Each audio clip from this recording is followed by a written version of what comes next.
A kú déédé àsìkò yìí. Kókó inú ìwé ìròyìn la mú wá fún yín láti inú àwọn ìwé ìròyìn ilé wa. Orúkọ tèmi ni Ọmọgbémisọ́lá ọmọ Alọ́gọ̀madẹ. Bí àwọn Kìrìsìtẹ́nì ṣe ń ṣe àjọyọ̀ àjíǹde Jésù, àwọn gómìnà, sínétọ̀ pẹ̀lú àwọn tí ó lààmìlaka lórílẹ̀-èdè ti rọ ọmọ Nàìjíríà kí wọ́n má sọ ìrètí nù látàrí ìṣòro ọrọ̀ ajé tó ń bá orílẹ̀-èdè fínra. Nínú àtẹ̀jáde ọ̀tọ̀ọ̀tọ̀ ni wọ́n ti fi ìgboyà wọn hàn wípé àwọn òfin ìjọba Ààrẹ Bọ́lá Tinubu lórí ọrọ̀ ajé yóò mú ìṣòro rẹ̀ wá sópin. Láìpẹ́, ọjọ́ ìyànsípò Bọ́lá Tinubu gẹ́gẹ́ bí ààrẹ orílẹ̀-èdè ni ó ti fagilé ìrànwọ́ epo. Ó ní èyí jẹ́ kòkòrò ajẹnirun tí ó ń gbọ́n owó lọ nítorí n1.57 trillion lórílẹ̀-èdè ná lórí ìrànwọ́ epo ní ọdún 2021 àti n4.39 trillion ní ọdún 2022. Ṣùgbọ́n àyọkúrò ìrànwọ́ ti wá mú kí ohun gbogbo gbówó lórí gọbọi.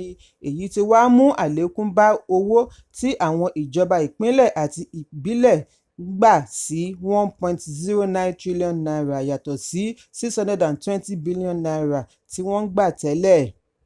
Ìṣòro pàṣípààrọ̀ owó ilẹ̀ òkèèrè náà gbẹ̀yìn bí ààrẹ ṣe jẹ́jẹ̀ẹ́ láti mú ìdàgbàsókè bá ọrọ̀ ajé ní ìlọ́po méjì. Ìgbésẹ̀ yìí ni ààrẹ gbà lérò láti pèsè ààyè fún àwọn olùdásílẹ̀ ilé-iṣẹ́, pèsè iṣẹ́ àti àṣeyọrí ọrọ̀ ajé. Nínú ọ̀rọ̀ àjíǹde ni gómìnà ìpínlẹ̀ Borno Babagana Zulum ti ké sí àwọn Kìrìsìtẹ́nì láàrin ìpínlẹ̀ àti lórílẹ̀-èdè kí wọ́n gba àdúrà fún ìjọba ààrẹ Tinubu kí ó ṣàṣeyọrí. Bákan náà ni gómìnà ìpínlẹ̀ Akwa Ibom Umo-Eno náà rọ ọmọ orílẹ̀-èdè kí wọ́n má sọ ìrètí nù látàrí ọrọ̀ ajé tó dẹnu kọlẹ̀, ṣùgbọ́n kí wọ́n ní ìrètí fún ọjọ́ ọ̀la rere.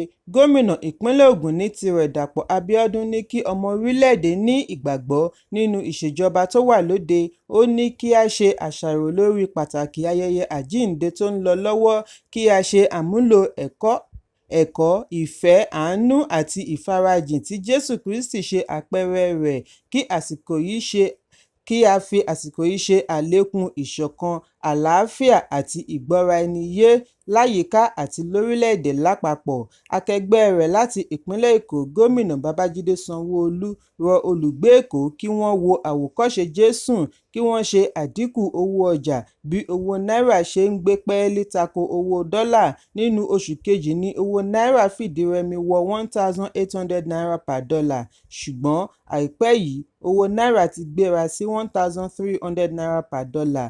Níbi àkànṣe àdúrà fún orílẹ̀-èdè àti ààrẹ Bọ́lá Tinubu láti fi sààmì ayẹyẹ àjíǹde àti àjọyọ̀ oṣù Ramadan tí ó wáyé ní ọjọ́ Ẹtì tí ó kọjá ní Sanwó-Olú ti sọ wípé ìṣòro kò ní pẹ́ wá sópin. Ó ní kò sí ohun tó le tí kì í rọ̀. Ẹ̀kúnrẹ́rẹ́ ìròyìn yìí wà nínú ìwé ìròyìn Punch tó jáde lónìí. Ẹgbẹ́ òṣèlú All Progressives Congress (APC) ẹ̀ka ẹkùn àríwá ìwọ̀ oòrùn ti pe ẹgbẹ́ òṣèlú People's Democratic Party (PDP) ẹ̀ka ìpínlẹ̀ Zamfara níjà bí wọ́n ṣe ń béèrè fún ẹ̀rí láti gbé ẹ̀sùn wọn lẹ́sẹ̀ wípé mínísítà agbèfọ́ba Bello Matawalle pèsè ohun amáyédẹrùn paliétífù fún àwọn adàlúrú, wípé àìpèsè ẹ̀rí yìí yóò mú kí ẹ̀sùn náà yọrí sí ilé-ẹjọ́. Níbi ìfọ̀rọ̀wérọ̀ pẹ̀lú àwọn akọ̀ròyìn tí ó wáyé ní ìpínlẹ̀ Kaduna lánàá ni akọ̀wé ẹgbẹ́ APC fún ẹkùn àríwá ìwọ̀ oòrùn Musa Mada ti ṣàlàyé pàtàkì ọ̀rọ̀ sísọ nídìí òṣèlú, kí wọ́n sì mọ bí a ṣe ń kó ara ẹni níjàánu. Mada fi ẹ̀sùn kan ìjọba PDP ní ìpínlẹ̀ Zamfara wípé gbogbo ìgbà ni ó máa ń sọ ọ̀rọ̀ ìtàbùkù tako Matawalle tí í ṣe gómìnà àná fún ìpínlẹ̀ ọ̀hún. APC fìdí ẹ̀ múlẹ̀ wípé ẹ̀sùn tí wọ́n ṣẹ̀ṣẹ̀ fi kan Matawalle yìí jẹ́ èyí tí kò ṣeé fojú fò, bí wọ́n ti sọ wípé gbogbo àwọn tí wọ́n wà nídìí àgbélẹ̀rọ ìròyìn òfégè yìí gbọ́dọ̀ pèsè ẹ̀rí tàbí tọrọ àforíjì lọ́wọ́ mínísítà lójú ará ìlú. Nínú àtẹ̀jáde ni wọ́n ti ṣàlàyé wípé àwọn á fún PDP ní gbèdéke ọjọ́ 14 oṣù kẹrin bí wọn kò bá tọrọ àforíjì. Ọ̀rọ̀ á di ti ilé-ẹjọ́. APC kọ̀rọ̀ ojú sí ìwà ìbàjẹ́ ọmọlàkejì, pàápàá jùlọ adarí. Fún ìdí èyí, wọ́n gbọ́dọ̀ kéde ìtọrọ àforíjì nínú àwẹ́ ìwé ìròyìn olójoojúmọ́ láàárín ọ̀sẹ̀ méjì. Ẹ̀kúnrẹ́rẹ́ ìròyìn yìí wà nínú ìwé ìròyìn Daily Post tó jáde lónìí. Ọ̀kan lára àwọn òṣìṣẹ́ ológun tí wọ́n rán láti lọ ṣe ìdáwọ́kọ̀ fún àwọn olùgbé tí wọ́n ń jí oúnjẹ ní Birnin Kebbi, ìpínlẹ̀ Kebbi ni wọ́n ti fi ẹ̀sùn kàn wípé ó yìnbọn pa ẹnìkan lánàá ọjọ́ Àìkú. Ẹnìkan tí ó bá akọ̀ròyìn sọ̀rọ̀ fìdí ẹ̀ múlẹ̀ wípé ilé ìwòsàn Federal Medical Center ní Birnin Kebbi ni wọ́n ti fìdí ẹ̀ múlẹ̀ wípé onítọ̀hún ti jọlọ́run nípè. Ohun tí a gbọ́ ni wípé mẹ́ta lára àwọn ológun yìí lọ kojú ẹnìkan tí ó ní ṣọ́ọ̀bù ní agbègbè láti fi ẹ̀sùn kàn án wípé ó lọ́wọ́ nínú oúnjẹ tí wọ́n jí kó pamọ́ ní alẹ́ ọjọ́ Àbámẹ́ta.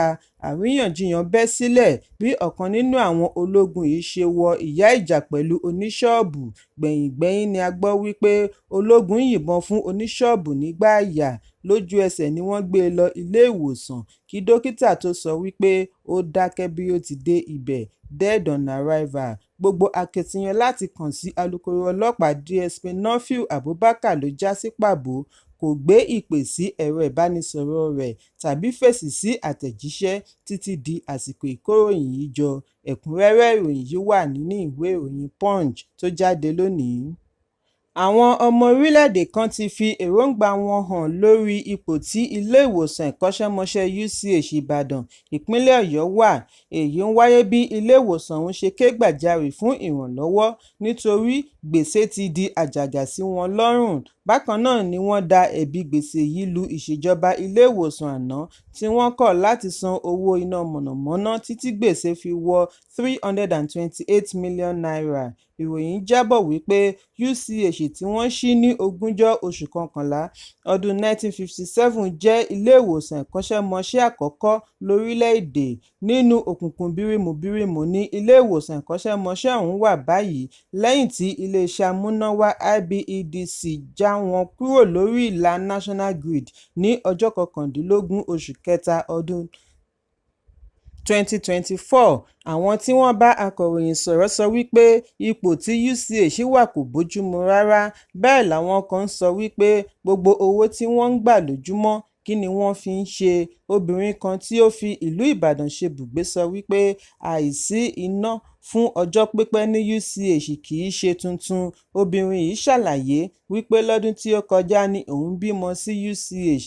Níṣe lòun tètè kọjá sí ilé ìwòsàn aládàáni látàrí àìsíná.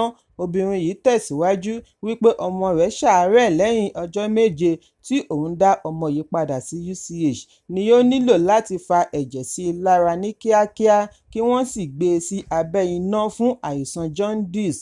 Ṣùgbọ́n ó ṣeni láàánú wípé kò sí iná láti gbé ọmọ yìí sí ICU lábẹ́ iná oníbúlúù. Lẹ́yìn wákàtí 24 ni òun ní kí wọ́n tètè yọ̀ǹda ọmọ fún òun kí ó tó gbé e lọ ilé ìwòsàn aládàáni fún ìtọ́jú.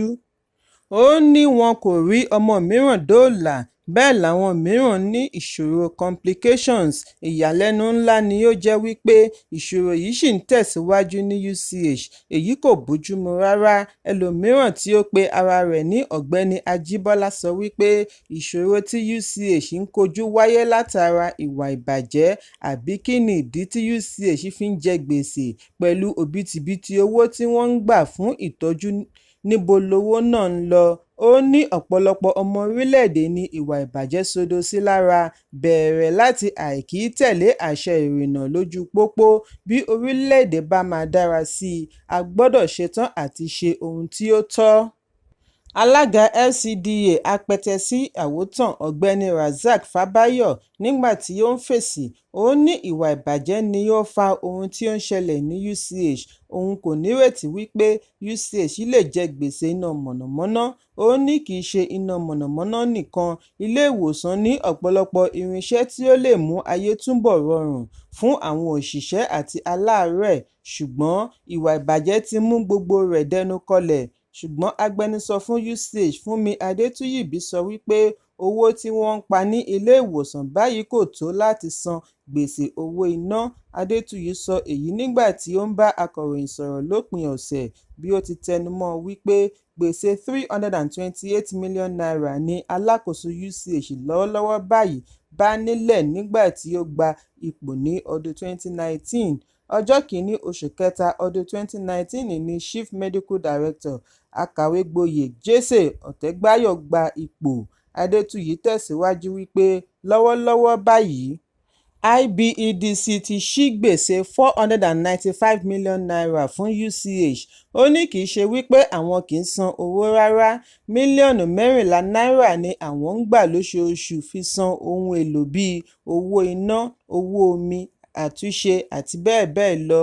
Ó ní ìyanṣẹ́lódì náà wà lára ohun tí ó mú ìfàsẹ́yìn bá wọn, àwọn sì ti kọ̀wé ránṣẹ́ fún àtìlẹ́yìn. Ẹ̀kúnrẹ́rẹ́ ìròyìn yìí wà nínú ìwé ìròyìn Daily Post tó jáde lónìí. Aṣòfin tó ń ṣaṣojú Òkìtìpupa Constituency 1 ní ilé ìgbìmọ̀ ìpínlẹ̀ Ondo, Chris Ayébùsíwà, ti ké gbàjarè lórí ìkọlù sí lára àwọn amúgbálẹ́gbẹ̀ẹ́ rẹ̀ pẹ̀lú ọkọ̀ ìjọba tí ó ń lo official vehicle láti ọ̀dọ̀ àwọn tí wọ́n fura wípé wọ́n jẹ́ alátìlẹyìn gómìnà Lucky Ayédatiwa, tí ó ṣe àpèjúwe wọn ní jàǹdùkú. Gẹ́gẹ́ bí aṣòfin yìí ti ṣàlàyé, àwọn amúgbálẹ́gbẹ̀ẹ́ rẹ̀ ń lọ lójúnà Ọba Adésídà ní ìlú Àkúrẹ́ nígbà tí àwọn jàǹdùkú yìí rẹ́bùrú wọn lọ́nà nínú ọkọ̀ Sienna tí wọ́n ya ìpolongo ìbò gómìnà sí lára pẹ̀lú àkọlé orúkọ "Ó dìrọ̀rùn Boys". Nínú àtẹ̀jáde láti ọwọ́ amúgbálẹ́gbẹ̀ẹ́ aṣòfin lórí ìròyìn, Kẹ́hìndé Akínyẹmí, ni wọ́n ti sọ wípé àwọn jàǹdùkú tí wọ́n ṣe ìkọlù lópin ọ̀sẹ̀ yìí wọ aṣọ ẹgbẹ́jọdá ìpolongo ìbò gómìnà tí wọ́n kọ "Ó dìrọ̀rùn" sí lára. Wọ́n ṣe ẹ̀sùn wípé ìkọlù yìí ní ọwọ́ kan òṣèlú nínú, àwọn sì ti fi ṣe àfisùn rẹ̀ sí ọ̀dọ̀ àwọn agbófinró. Láàárín aago 4 ìrọ̀lẹ́ ọjọ́ Àbámẹ́ta ni ìkọlù yìí wáyé níbi tí wọ́n ti ba ọkọ̀ jẹ́ nítòsí ọjà ọba ìlú Àkúrẹ́. Ṣùgbọ́n nígbà tí ó ń fèsì sí ẹ̀sùn yìí nípasẹ̀ akọ̀wé àgbà Ebenezer Adéníran, gómìnà ní irọ́ ni aṣòfin ń pa.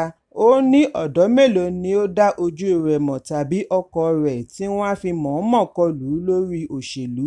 Gómìnà ṣàlàyé wípé ohun tí ó ṣẹlẹ̀ gangan ni wípé ó kọjá sí ìgbà tí àwọn ọ̀dọ́ kan ń ṣe ìfẹ̀hónúhàn lórí bí àwọn òṣìṣẹ́ ológun ṣe ìkọlù sí wọn síwájú àkókò náà, ṣùgbọ́n nítorí ó fi agídí kọjá láàrin wọn ní ìgbà náà ni wọ́n fi ṣe ìkọlù sí ọkọ̀ rẹ̀. Kò sí ọ̀dọ́ tàbí ẹnìkankan nínú wọn tí ó wọ aṣọ ìpolongo ìbò gómìnà, àwáwí lásán ni.